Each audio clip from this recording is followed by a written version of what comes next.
날마다 솟는 샘물과 함께하는 오늘의 큐티 시간입니다. 5월 8일 토요일 오늘의 말씀은 에레미야 3장 11절로 18절의 말씀입니다.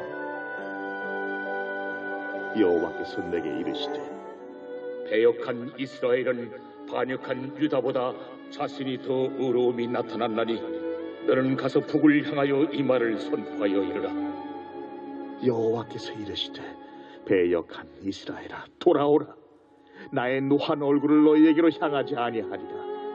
나는 긍휼이 있는 자라 노를 한없이 품지 아니하느니라. 여호와의 말씀이니라. 너는 오직 네 죄를 자복하라. 이는 내 하나님 여호와를 배반하고 내 길로 달려 이방인들에게로 나아가 모든 푸른 나무 아래로 가서 내 목소리를 듣지 아니하였습니다. 여호와의 말씀이니라. 여호와의 말씀이니라. 배역한 자식들아 돌아오라. 나는 너희 남편임이라. 내가 너희를 성읍에서 하나와 족속 중에서 둘을 택하여 너희를 시온으로 데려오겠고 내가 또 내 마음에 합한 목자들을 너희에게 주리니 그들이 지식과 명철로 너희를 양육하리라. 여호와의 말씀이니라. 너희가 이 땅에서 번성하여 많아질 때에는 사람들이 여호와의 언약궤를 다시는 말하지 아니할 것이요 생각하지 아니할 것이요 기억하지 아니할 것이요 찾지 아니할 것이요 다시는 만들지 아니할 것이며 그때 예루살렘이 그들에게 여호와의 보좌라 일컬음이 되며 모든 백성이 그리로 모이리니 곧 여호와의 이름으로 말미암아 예루살렘에 모이고 다시는 그들의 악한 마음에 완악한 대로 그들이 행하지 아니할 것이며 그때 유다 족속이 이스라엘 족속과 동행하여 북에서부터 나와서 내가 너희 조상들에게 기업으로 준 땅에 그들이 함께 이르리라. 새로운 아침입니다. 여호와 라파, 하나님은 우리의 치료자가 되십니다. 예레미야 선지자는 요시야 왕 13년 주전 627년의 선지자로 부름받아 히스기야 왕 11년 즉 남유다가 바벨론에게 멸망당한 주전 586년까지 만 41년 동안 선지 사역을 했던 대선지자입니다. 그가 외친 내용을 에레미야 1장 10절에서 요약하는데 뽑고 파괴하고 파멸하고 넘어뜨리고 건설하고 심는 사역을 했다고 말씀합니다. 6가지 동사 중에 4가지가 부정적인 단어입니다. 그만큼 에레미야의 사역은 하나님의 무서운 심판에 대한 내용들로 가득 차 있습니다. 하나님의 심판과 이스라엘의 죄에 대해 41년 동안 동일한 메시지를 전한 에레미야는 수없이 많은 고난을 당했습니다. 그리고 에레미야서 전체를 살펴보면 그러한 내용, 즉 이스라엘의 죄와 심판에 대한 내용이 주를 이룹니다. 이런 내용을 길게 설명하고 다시 또 설명합니다. 에레미야서는 52장까지인데 66장까지 되어 있는 이사야서보다 글자 수가 많습니다. 즉 구약 성경에서 단일 성경으로 가장 긴 성경이라는 것입니다. 그러므로 에레미야서를 읽는 독자의 입장에서는 읽어내기가 쉽지 않은 대표적인 성경이기도 합니다. 그럼에도 감사한 것은 이스라엘 백성들의 죄와 하나님의 무서운 심판에 대한 말씀을 이어가다가도 중간중간 회복과 소망에 대한 말씀들을 합니다. 오늘 본문이 바로 그런 내용 중에 한 부분입니다. 본문 11절을 보십시오. 여호와께서 내게 이르시되 배역한 이스라엘은 반역한 유다보다 자신이 더 의로움이 나타났나니 라고 말씀했습니다. 여기에 반역한 유다라는 단어보다는 패역한 유다라는 단어가 훨씬 더 잘 어울립니다. 개역 성경에서는 모두 그렇게 번역했는데 패역하다는 말이 좀 어려운 단어이다 보니 개역 개정에서는 아이들이 성경을 읽을 때 이해하기 쉽지 않다고 생각해서인지 몰라도 반역한 유다라는 말로 고쳤습니다. 배역과 패역은 무슨 차이가 있습니까? 배역이란 말은 돌아서는 것입니다. 하지만 패역은 돌아서고 욕하는 것입니다. 하나님은 말씀하십니다. 북이스라엘은 내게서 돌아서서 이방 신에게 갔지만 남유다는 내게서 돌아서서 욕하며 이방 신에게 갔다는 것입니다. 누구의 죄가 더 악하고 하나님의 입장에서 보면 괘씸합니까?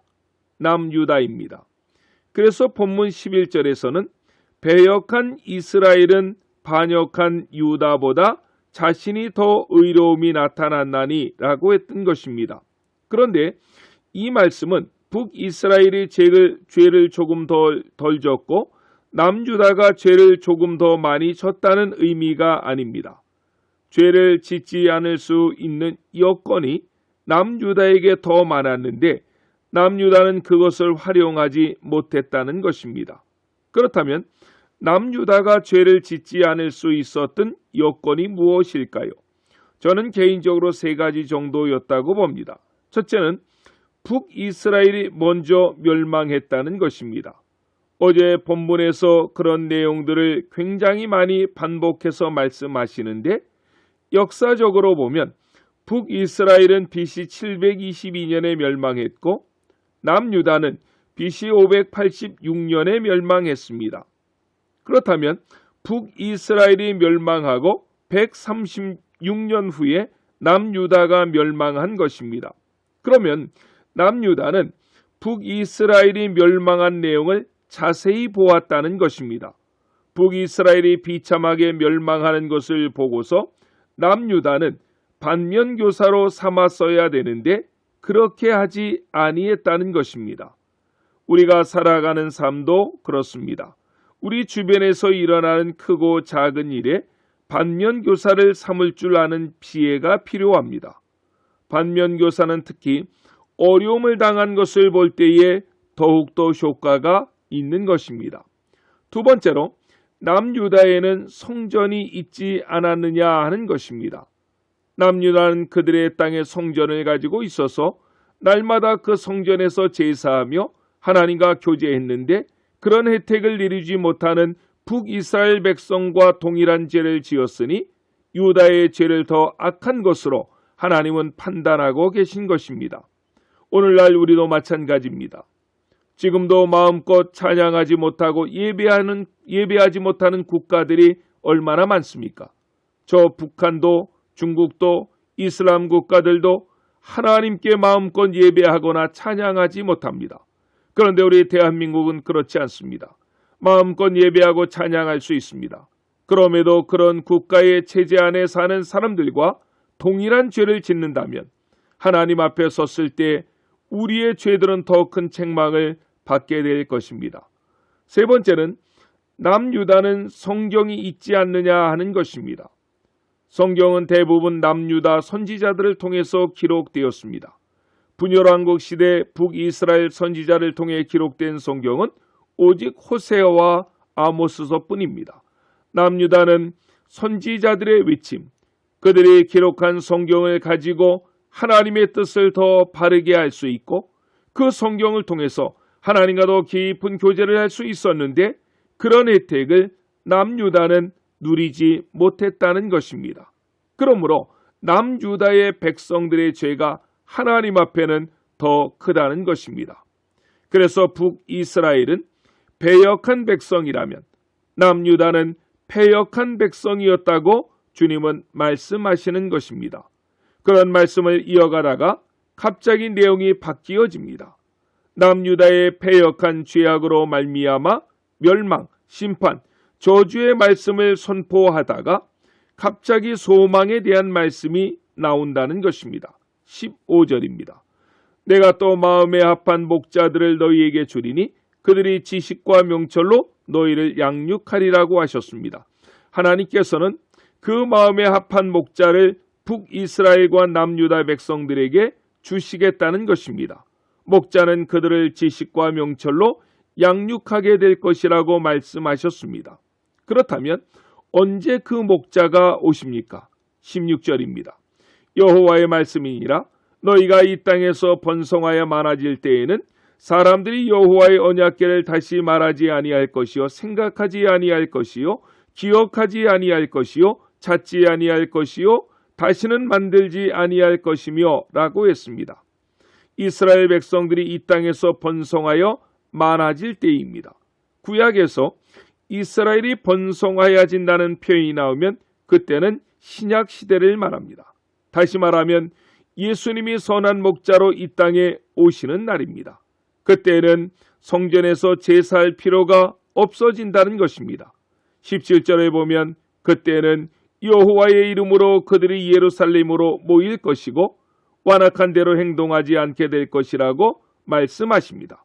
그리고 오늘 본문 마지막 18절 말씀에 보면 남쪽 유다와 북이스라엘이 하나가 되며 동행하게 될 것이라고 말씀하십니다. 이것은 육적 이스라엘이 아닌 새 이스라엘, 영적 이스라엘을 내다보는 예언의 말씀입니다. 왜냐하면 주전 722년 북이스라엘 멸망한 이후, 그리고 주전 586년 남유다가 멸망한 이후 두 나라가 하나가 되고 동행한 적이 없습니다. 그러므로 이것은 예수님 안에서 새로 구성된 영적 이스라엘, 새 이스라엘을 가리키는 것입니다. 맞습니다. 지금 이사야 선지자는 현재는 소망이 없지만 장차 선한 목자가 되신 예수 그리스도가 오시면 우리에게 참 소망이 생긴다는 것입니다. 그때에는 아브라함의 아들 이스라엘이 아닌 예수 그리스도 안에서 새로운 이스라엘, 영적 이스라엘이 생기게 되는 것이며 영적 이스라엘에는 영원한 소망이 생기고 그분과 더불어 복된 삶을 이어간다는 것이 오늘 본문의 말씀입니다. 예수 그리스도 안에서 그 복된 삶을 누리고 살아갈 수 있는 우리 안천의 모든 성도님들이 되시기를 예수님의 이름으로 간절히 축원합니다. 아멘. 기도하시겠습니다. 패역한 이스라엘, 패역한 유다로 인해서 하나님의 심판이 그 땅에 임했지만 그 가운데에서도 하나님은 예수 그리스도를 통한 소망과 회복을 계획하고 계셨습니다. 이제는 우리가 죄악된 길에서 회개하고 돌아오게 해 주시옵소서. 우리의 영원한 소망이 되시는 주님 안에서 살게 하시고 그분과 더불어 교제하며 그분의 영광을 드러내며 살아갈 수 있는 모든 성도님들이 되게 하여 주시옵소서. 예수님의 이름으로 간절히 기도드렸습니다. 아멘.